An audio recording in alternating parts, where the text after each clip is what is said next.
മഴ കനത്തതിനാൽ ജില്ലയിൽ മുൻകരുതലുകൾ വിപുലീകരിച്ചിട്ടുണ്ട്. വെള്ളക്കെട്ടിലായ വീടുകളിൽ നിന്നും ആളുകളെ മാറ്റിപ്പാർപ്പിക്കുന്നതുൾപ്പെടെയുള്ള നടപടികൾ അധികൃതർ സ്വീകരിച്ചു.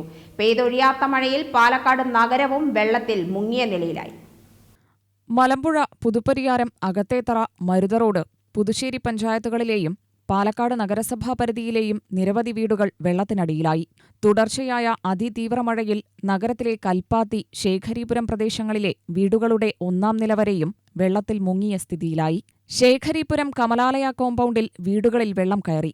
കനത്ത മഴയിൽ നഗരത്തിലെ ശിവജി നഗർ പോലുള്ള പ്രധാന ഹൗസിംഗ് കോളനികൾ പോലും വെള്ളത്തിനടിയിലായ അവസ്ഥയായി.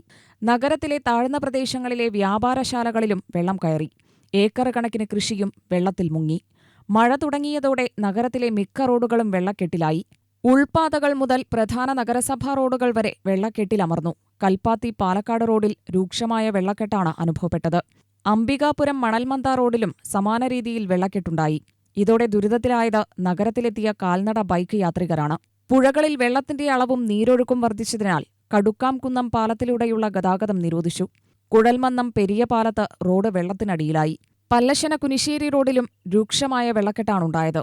പോലീസ്, ഫയർഫോഴ്സ്, ദുരന്തനിവാരണ സേന എന്നിവരും സന്നദ്ധ രാഷ്ട്രീയ പാർട്ടി പ്രവർത്തകരും ദുരിതാശ്വാസ പ്രവർത്തനത്തിനിറങ്ങി.